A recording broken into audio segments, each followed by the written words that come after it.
यसुताई ने फैसला कुन लहजे में कहा, ए तमूजो तुम चलो, मैं एगोरी को साथ लेकर आता हूँ। इस मौके पर उसकी मौजूदगी भी ज़रूरी है ताकि उसकी मौजूदगी में म्योली और दूसरे मुजरिमों को सज़ा मिले और एगोरी की हालत भी संभल जाए। तमूजो वहाँ से रुखसत हो गया। यसुताई ने घोड़े को अस्तबल में बांधा, उसकी खुरजीन उतार कर अपने कंधे पर डाली और घोड़े को चारा डालकर खुद भी घर से निकल गया। कराकोरम शहर की मगरबी पहाड़ियों में से यसुताई उस चोटी पर आया जिस पर खरतीना और बुलाई को दफन किया गया था। उसने देखा दोनों कब्रें पास पास थीं। दोनों कब्रों पर खुश्क फूलों का एक ढेर लगा हुआ था और कुछ बिल्कुल ताज़ा जंगली फूल भी वहां पड़े हुए थे, जिससे यसुताई ने अंदाजा लगाया कि एगोरी जरूर इस तरफ आया है। यसुताई ने बारी बारी दोनों कब्रों पर फातिहा कही। इस मौके पर उसकी हालत काबिल रहम थी। उसके होंठ कपकपा रहे थे, जबान लड़खड़ा रही थी, आंखों से आंसू बह रहे थे और लगता था जैसे तवील बीमारी ने उस पर नकाहत और अफसुर्दगी तारी कर दी हो। फातिहा कहने के बाद उसने इधर उधर देखा और जब एगोरी उसे कहीं भी नजर न आया तो वो बेचारगी से वहीं बैठ गया और बड़ी अकीदत के साथ दोनों कब्रों पर हाथ फेर कर उनकी मिट्टी दुरुस्त करने लगा। अचानक वो चौंक पड़ा। उसके कानों में एक आवाज पड़ी थी, एगोरी की आवाज। उन कोहिस्तानों के अंदर एगोरी बेहद दुखी लहजे, इंतहाई दर्दमंदी और दुख के साथ कह रहा था। यूं महसूस होता था वो गाते हुए रो भी रहा हो। यसुताई एकदम खड़ा हुआ और जिस तरफ से एगोरी की आवाज आ रही थी उस तरफ रुख करके गौर से सुनने लगा। साथ ही वो ये अंदाजा भी लगाने लगा कि एगोरी कहाँ हो सकता है। रोती बैन करती दुखी दुखी आवाज फजाओं के अंदर बुलंद हो रही थी। यसुताई उसकी दुख कर्ब और गम में खोकर रह गया। मेरे दुखते दिल का कुंदन जाता रहा, मेरी परेशान हाल रूह की हंसी खो गई। इन कोहिस्तानों के अंदर कोई महक ऐसी नहीं, इन आबादियों के अंदर कोई नक्शे पाए ऐसा नहीं जो मरने वालों की बातों के सुरूर, सुकून और उनकी यादों की ज़ेबाई और दिलकशी को मुजस्सम कर दे। काश मेरी ज़बान पत्थर और मेरा जिस्म संग हो गया होता। काश इन नीलगों फजाओं में मेरा एहसास मुंजमद हो गया होता। इन भूरी रातों, चांदनी गलियों में, इन सुखी परिंदों के गीतों में मेरे लिए कोई कशिश नहीं है। कराकोरम की इस काली रेत में, गारे और फूंस के इन मकानों में, यूरतों की इन मुदव्वर चोटियों में, कोहिस्तान के डूबते चांद में, गिरती बर्फ में मेरे लिए अब कोई तरावत नहीं है। ऐ अल्लाह कि तू इस ख्वाब गहर जुल्मत के अंदर आलमे गैब व शुहूद है। ऐ अल्लाह कि तू मावराए गुमानो क़यास व ख़याल है। वक्त का ये कारवां तेरे कुन से रवां है। ऐ अल्लाह तेरी रबूबियत नेको बद से बाला तर है। ज़ातो सिफात की सारी तारीफें तेरे लिए हैं। दहर की रज़्ज़ाक़ी तेरी रबूबियत है। कौनो मकान की तन्हाइयाँ तेरा जमाल, नफ्स नफ्स की सदाए तरब में तेरा ख्याल, लहू में वहशी गीतों की सरशारी तेरे कुन से, बंजर जमीनों में नमी की ख्वाहिश तेरी धुन से। आह वो दोनों हमसे यूं खो गए जैसे खुशबू गुलाबों के बातिन में चली गई हो, जैसे बर्फजारों की पिघलती चांदनी पानियों में उतर गई हो। तारीक वीरान रातों में, सहराओं के सुकूत, कौसारों के सन्नाटों में दूसरे मुर्दों की तरह उनकी रूहें भी सुकूनो चैन की तलाश में इधर उधर भटकती फिरती होंगी। काश कोई रात को जुनूब की तरफ शाहराह रेशम पर तुलू व गुरूब होती रोशनियों की तरह उन्हें मुनव्वर कर दे। काश पहली बर्फबारी और घास की पत्तियों की नमूद की तरह कोई इन्हें भी जाज़िब और दिलकश कर दे। यहाँ पर आकर एगोरी खामोश हो गया। यसुताई को यूं लगा जैसे एगोरी की आवाज हिचकियों और आहों में डूब कर रह गई हो। वो उस तरफ भागा जिस तरफ से एगोरी की आवाज आ रही थी। थोड़ा आगे जाकर उसने एगोरी को देखा जो कि एक चट्टान की ओट में एक पत्थर पर सर झुकाए खामोश और गमगीन बैठा था। करीब जाकर यसुताई ने उसे पुकारा, एगोरी, ए मेरे अम, तुम कैसे हो? एगोरी चौंक कर उठ खड़ा हुआ, फिर यसुताई को अपने सामने देखकर पशेमानी के अंदाज में उसकी गर्दन झुक गई और रुंधी हुई आवाज में उसने कहा, ए यसुताई, यकीनन तमूजो ने तुम्हें सारे हालात कह दिए होंगे। मैं अपने आप को मुजरिम गर्दानता हूं कि कर्तीना और बोलाई तो मारे गए और मैं बच गया। इस शर्मिंदगी के बायस मैं तेरे इस्तिकबाल को ना आ सका। काश कर्तीना और बोलाई की तरह मुझे भी जमीन ने निगल लिया होता। नाजरीन, आगे बढ़ने से पहले कमेंट सेक्शन में हमें अपनी आरा से जरूर आगाह कीजिएगा कि आपको हमारी ये सीरीज कैसी लग रही है। मैं हूं ताहिर उबैद चौधरी। आइंदा आने वाली अक़साद से बाखबर रहने के लिए हमारे चैनल को सब्सक्राइब कर लें और साथ मौजूद बेल आइकॉन को जरूर क्लिक कर लें। शुक्रिया। यसुताई ने आगे बढ़कर उसे खुद से लिपटाते हुए कहा, ऐ इसमें तुम्हारा क्या कसूर? तुम अगर उस वक्त उनके साथ घर के अंदर होते तो तुम भी मारे जाते। खुदा का शुक्र है कि तुम तमोजों के पहरेदारों के पास बैठे हुए थे। अपने बच जाने पर खुदा का शुक्र अदा करो। आओ अब चलते हैं। आओ अब चलो मेरे साथ और देखो कि उन दोनों के कातिलों का क्या हश्र होता है। चंगेज खान के मेहमान खाने में तमोजो बड़ी बेचैनी से हमारा इंतजार कर रहा होगा। एगोरी चुपचाप उनके साथ हो लिया। दोनों कर्तीना और बोलाई की कब्रों के पास आए, फिर वहां से वो कोहिस्तान की उतराई की तरफ चल पड़े। यसुताई और एगोरी दोनों चंगेज खान के मेहमान खाने में दाखिल हुए। उस वक्त वहां चंगेज खान के साथ उसके सारे भाई और बेटे भी मौजूद थे। चंगेज खान के पास ही तमोजो बैठा था और उसके करीब ही एक इंतहाई पुरहैबत शक्ल की भारी और बरहना शमशीर रखी थी। यसुताई और एगोरी जब मेहमान खाने में खाली नशिस्तों पर बैठ गए तो चंगेज खान ने पूछा, ऐ यसुताई, तुम क्या कहना चाहते हो? तमोजो ने हम सबको इकट्ठा करके यहाँ बिठा रखा है और इसका कहना है कि यसुताई कुछ कहना चाहता है। ऐ यसुताई, अगर तुम्हें किसी चीज की जरूरत है या मेरी जात से तुम्हें कोई शिकवा है तो तुम्हें तमोजो का सहारा लेने की जरूरत नहीं थी। तुम मुझे निजी तौर पर अलहदगी में भी कह सकते थे कि तुम मेरे लिए मेरे बेटों जैसे हो। अगर कोई ऐसी बात है जो तुम सबके सामने कहना चाहते हो तो फिर कहो। यसुताई ने गुस्से और गजब भरी आवाज में कहा, ए खान, मैं इंसाफ चाहता हूं। चंगेज खान चौंक पड़ा। किसके खिलाफ? यसुताई ने फिर उसी लहजे में कहा, अपनी माँ और बहन के अगवा और बोलाई के अलावा अपनी मंसूबा कर्तीना के कत्ल का इंसाफ। चंगेज खान ने हैरत और ताज्जुब से पूछा, कर्तीना यहाँ का भाई और किसने उसे और बोलाई को कत्ल किया है? उसकी आवाज में अब गैज़ो गजब भी था। यसुताई ने कहा, कर्तीना के माँ बाप को किसी ने कत्ल कर दिया और वो उस वक्त यहाँ आई जब हम जनूबी मुहिम पर थे, और चंद रोज कबल हमारी अदम मौजूदगी से फायदा उठाकर बोलाई और कर्तीना को कत्ल कर दिया गया। तमोजो ने इन दोनों को शहर की मगरबी समत एक पहाड़ की चोटी पर दफन कर दिया है। मेरी माँ बहन के अगवा और बोलाई और कर्तीना के कत्ल में म्योली का हाथ है। लिहाजा ए खान, मैं आपसे म्योली के खिलाफ इंसाफ तलब करता हूँ और उम्मीद रखता हूँ कि आप मुझे मायूस नहीं करेंगे। चंगेज खान चंद सानियों तक गर्दन झुकाए सोचता रहा। फिर उसने अलाव की भड़कती हुई आग जैसे लहजे में चुगताई को मुखातिब करके कहा, ऐ चुगताई, किसी को भेजकर म्योली और मकोली दोनों को यहाँ बुलाओ। चुगताई थोड़ी देर के लिए बाहर गया। किसी को म्योली और मकोली की तरफ भेजकर वो दोबारा मेहमान खाने में अपनी नशस्त पर आकर बैठ गया। चंद लम्हों के गहरे सुकूत के बाद चंगेज खान ने फिर कहा, ऐ यसुताई, तुम म्योली पर बहुत बड़े इल्जाम लगा रहे हो। इन इल्जामात को साबित करने के लिए तुम्हारे पास ठोस सबूत होने चाहिए। ऐसा ना हो हम म्योली पर ये इल्जामात साबित न कर सकें और फिर लोगों के सामने मुझे और तुम्हें दोनों को खिफ़्फ़त और शर्मिंदगी का सामना करना पड़े। यसुताई की बजाय तमोजो ने बोलते हुए कहा, ऐ मेरे बुजुर्ग भाई, म्योली के खिलाफ हम ऐसे सबूत पेश करेंगे जिनसे वो इनकार और फरार नहीं कर सकेगा। चंगेज खान ने कहा, अगर ऐसा है तो सुन रखो। कर्तीना मुझे बेटियों जैसी अजीज थी और वो यसुताई की मंसूबा थी। बोलाई मुझे भाइयों जैसा अजीज था कि वो यसुताई के बाप और मेरे भाई मंताश का साथी था। कर्तीना और बोलाई का कातिल कोई भी हो, मैं उसे मुआफ नहीं करूंगा। उसे ऐसी सजा दूंगा जो औरों के लिए दर से इबरत हो। वो कहते कहते खामोश हो गया क्योंकि मेहमान खाने में म्योली और उसका बेटा मकूली दाखिल हुए थे।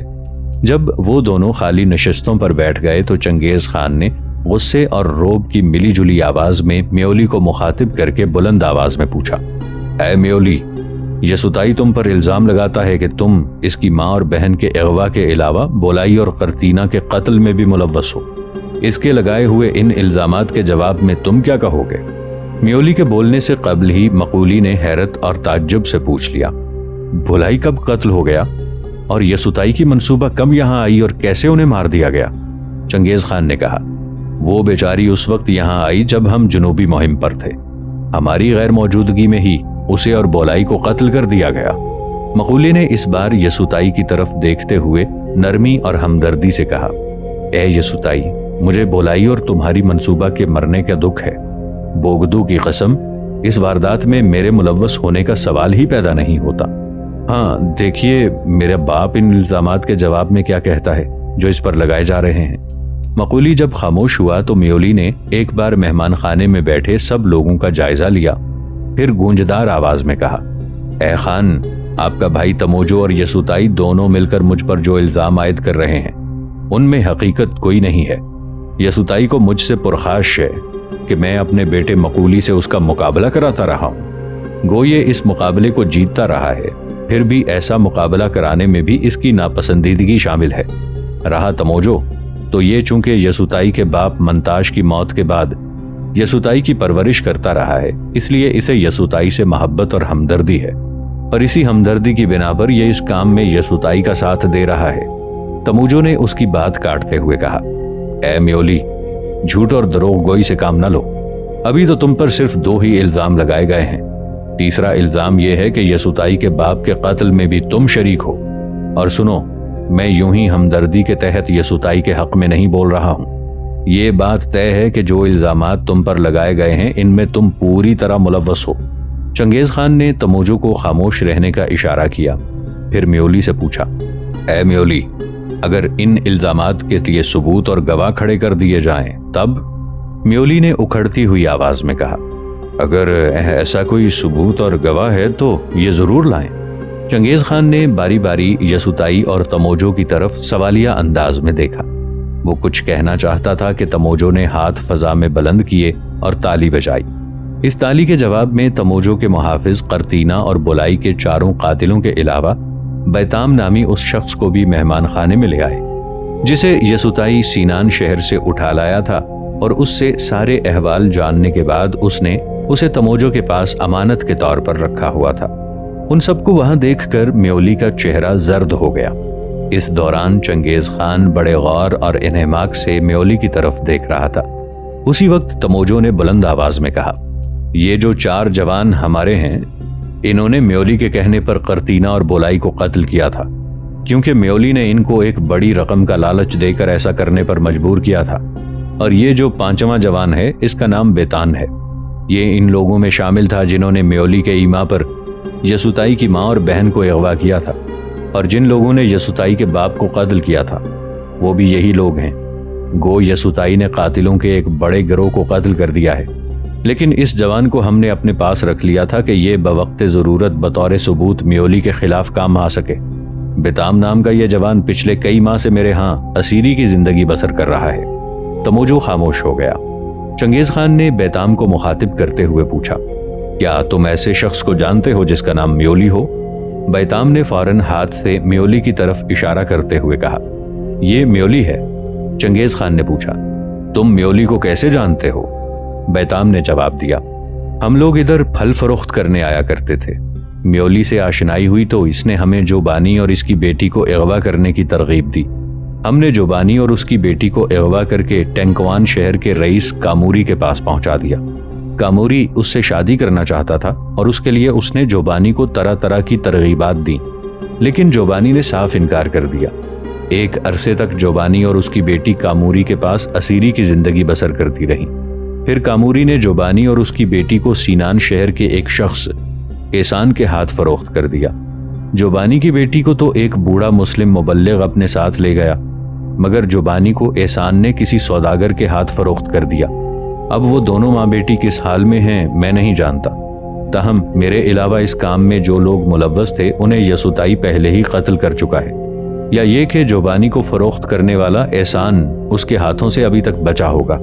चंगेज खान ने सर हिलाते हुए कहा, इस जवान ने जो कहना था कह चुका। फिर उसने उन 4 मंगोलों से कहा, अब तुम कहो, म्योली के मुतालिक तुम लोग क्या कहते हो? वो 4 इंतहाई खौफजदा और दहशत से चंगेज खान की तरफ देख रहे थे। फिर उनमें से एक ने कहा, ए खान, हमने जो कुछ किया म्योली के कहने पर किया है। इसने हमें एक भारी रकम का लालच देकर इस काम पर आमादा किया था, और इस रकम की तहरीस में आकर ہم نے بولائی اور قرطینہ کو قتل کر دیا، پر افسوس ہم پکڑے گئے۔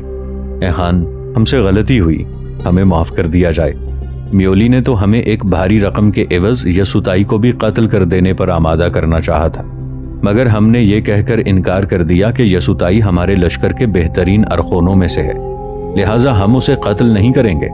اے خان، ہم سے بھول ہوئی جو ہم میولی کی ترغیب میں آ گئے، ہمیں معاف کر دو۔ مہمان خانے میں خاموشی طاری ہو گئی۔ ہر کوئی غور اور جستجو سے چنگیز خان کی طرف دیکھ رہا تھا۔ چنگیز خان کی حالت ایسی ہولناک ہو رہی تھی جیسے ان گنت آسیب اس کے بدن سے لپٹ گئے ہوں۔ اس کے چہرے پر تخلیق کے لمحوں جیسا کرب تھا۔ اس کی آنکھوں میں غضب اور غصے کے طوفان اٹھ رہے تھے۔ ہر کوئی اسے دیکھ رہا تھا، پر میولی کی نگاہیں جھکی ہوئی تھیں۔ پھر چنگیز خان بھوکے اور شکار کے طالب درندے کی طرح دھاڑا۔ اے میولی، جو کچھ تیرے خلاف کہا گیا ہے، کیا تو نے اس کے جواب میں کچھ کہنا ہے؟ اس وقت تمہیں آزادی ہے کہ اپنی حیثیت واضح کر لو۔ بعد میں جب حالات اپنے انجام کی طرف آئیں گے تو شاید تمہیں اس کا موقع نہ ملے، لہٰذا جو الزامات تم پر لگائے جا رہے ہیں ان کے جواب میں اگر تم نے کچھ کہنا ہے تو بلا جھجک کہو، میں تمہیں اپنی صفائی کا پورا موقع فراہم کروں گا۔ اے میولی، میں انصاف کروں گا، جو بے گناہ ہوگا اس پر کسی بھی صورت ہاتھ نہیں ڈالا جائے گا، اور جو مجرم ہوگا اسے کسی بھی حال میں معاف نہیں کیا جائے گا۔ میولی کے بولنے سے قبل ہی اس کا بیٹا مقولی چنگیز خان کو مخاطب کرتے ہوئے بول اٹھا۔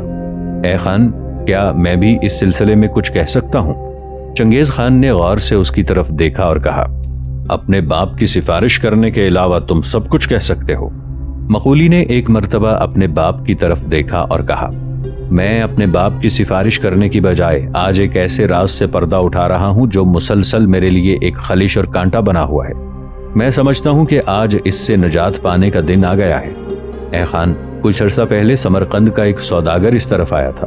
اتفاق سے اس نے میرے باپ میولی سے یسوتائی اور اس کے باپ منتاش کے بارے میں پوچھا تھا۔ اس سوداگر کا کہنا تھا کہ سمرقند سے مجھے جوبانی نے منتاش اور یسوتائی کا پتہ کرنے اس طرف روانہ کیا ہے۔